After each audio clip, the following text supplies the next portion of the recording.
Have you ever stared at your phone, thumb frozen above the send button, feeling as though your entire day, or maybe even your worth, depends on that single message?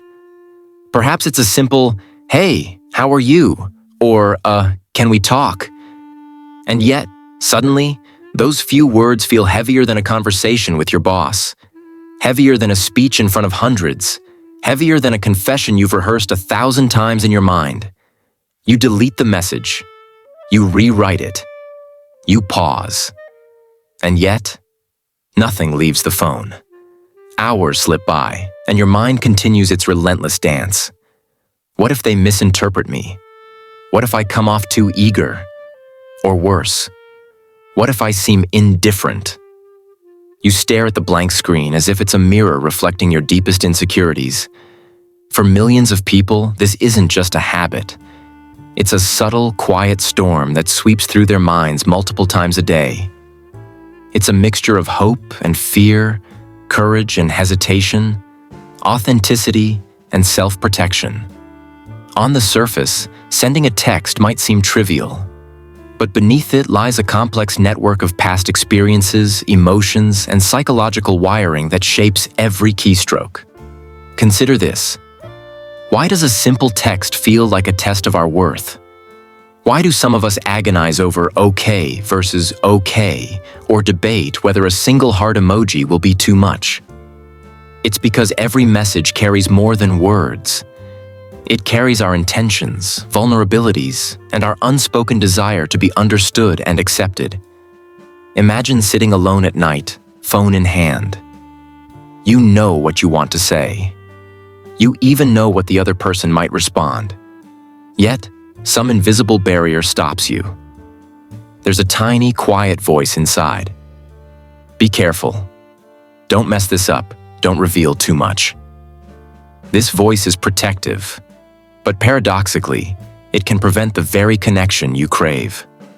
Let's explore this phenomenon more deeply. Overthinking before sending messages is not just indecision. It's a lens into human psychology.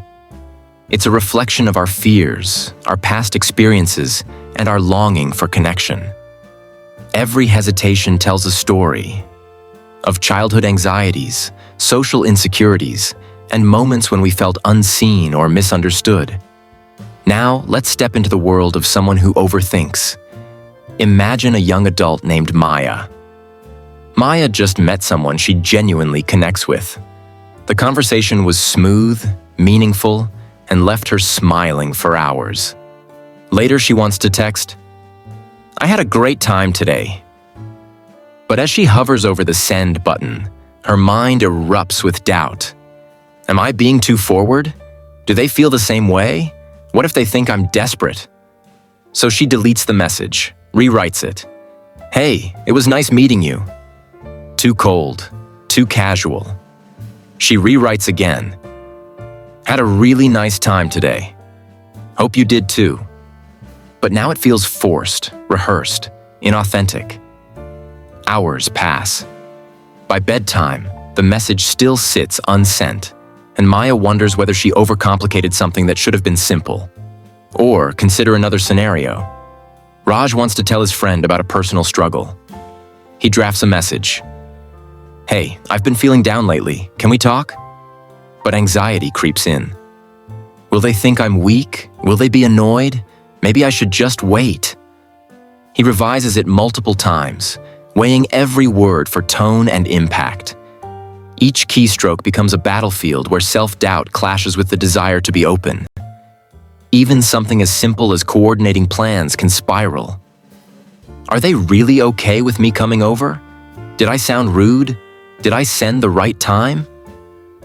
Hours later, you realize you've spent more energy imagining the perfect interaction than actually interacting. These scenarios are not isolated quirks. They are universal human experiences. Overthinking texts is often a symptom of deeper psychological patterns. It's a window into our fears, our attachment styles, and our cognitive biases. And though it feels like a flaw, overthinking often comes from a place of care, empathy, and heightened sensitivity. From a psychological perspective, overthinking messages often stems from social anxiety, attachment patterns, and cognitive distortions. Humans are wired to care about how others perceive us, a trait rooted in our evolutionary need to belong. Even a casual text is subconsciously evaluated for potential risks. Our brain simulates outcomes. Will they like me? Will they misinterpret this? Will I embarrass myself?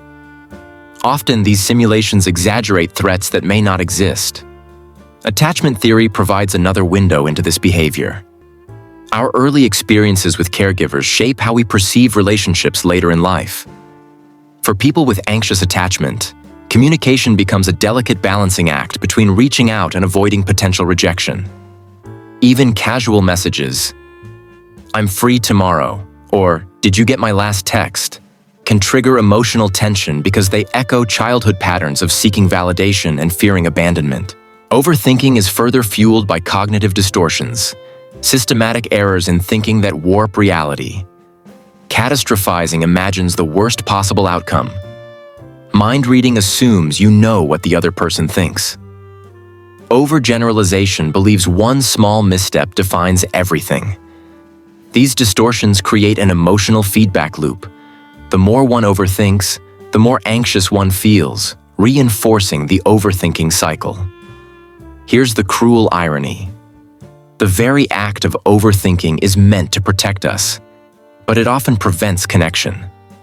By obsessing over every word, we delay communication, reduce authenticity, and sometimes miss opportunities for genuine interaction. Overthinkers are often perfectionists in social interactions. They aim for flawless communication, but human connection thrives on vulnerability, spontaneity, and imperfection. Another reason overthinking happens is that words carry emotional weight. People who overthink often feel deeply, empathize intensely, and anticipate emotional consequences. For them, sending a message is not just text, it is an emotional transmission. They worry about tone, intent, and interpretation because they are acutely aware that words can comfort or wound. Let's run a hypothetical. You want to text, "Can we talk later?" Your mind creates scenarios. They agree enthusiastically, relief, joy. They are neutral, self-doubt arises. They ignore. Catastrophic spirals begin. Even before sending, your brain simulates every possible outcome. You rehearse, revise, imagine regret. This mental rehearsal is exhausting, but it feels necessary, because in the overthinker's mind, avoiding risk is survival. If you overthink messages, know this: it is not weakness.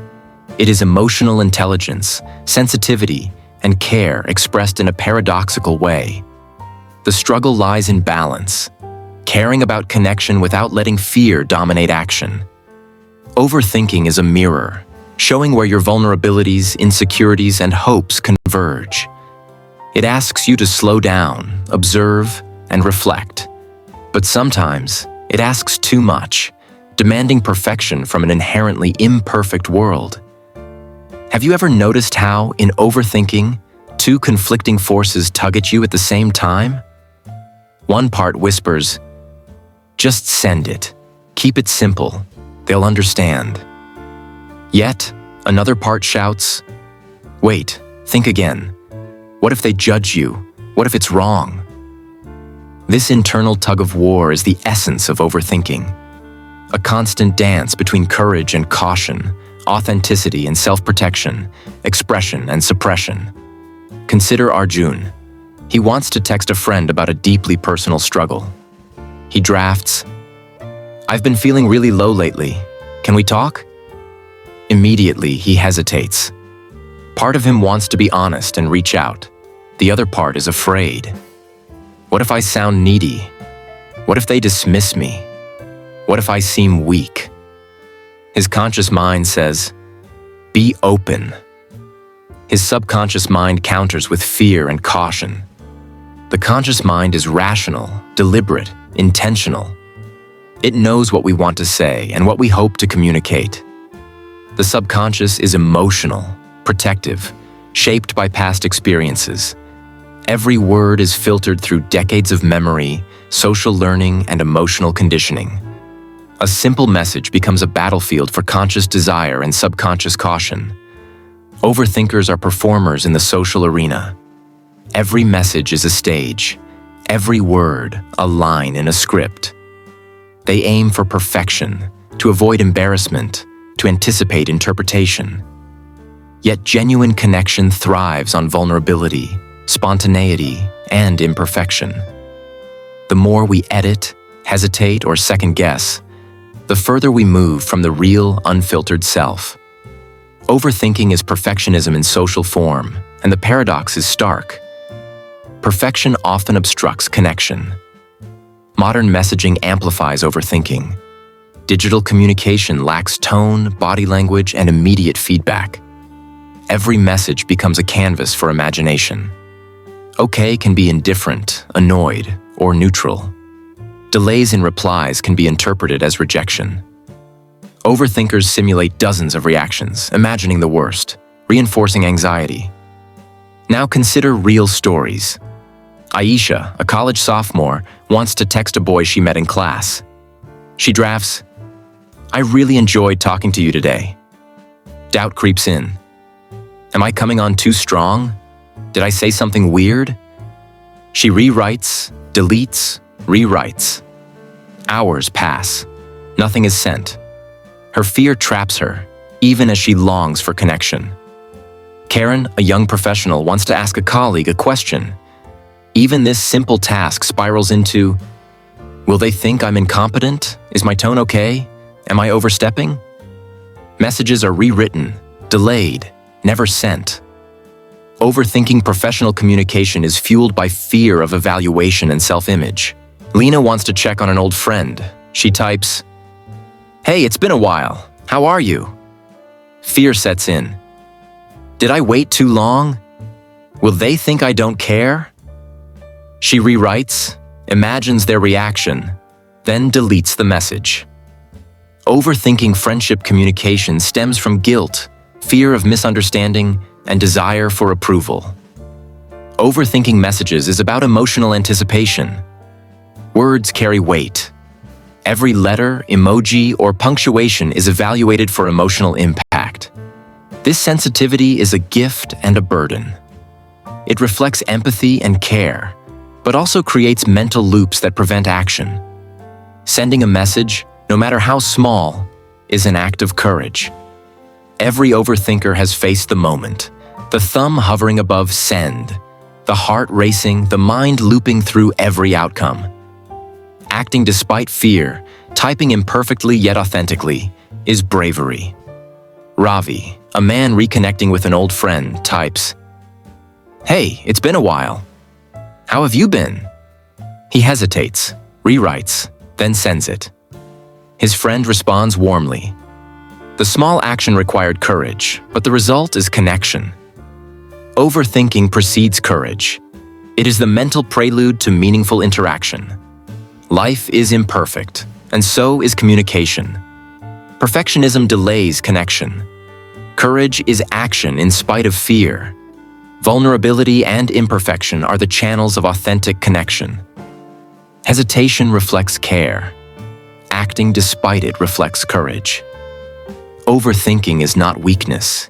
It is emotional depth and awareness. Balancing care with self-compassion allows you to break cycles of doubt and delay.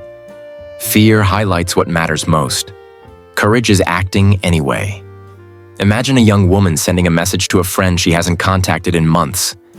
She hesitates, doubts herself, then types, "Hey, it's been a while. How have you been?" She sends it. Relief, connection, joy. Imperfect action leads to meaningful human interaction. Overthinking messages shows emotional depth, empathy, and sensitivity. Courage, imperfection, and presence create connection. Your care is not a burden. Your hesitation is not failure. Sending a message despite fear is human, brave, and authentic. The next time your thumb hovers above send, pause, breathe, and remember. Overthinking is not your enemy. Your care is a reflection of your depth. Imperfection is an invitation to connection. and the courage to send, even imperfectly, is what makes communication real, meaningful, and beautifully human.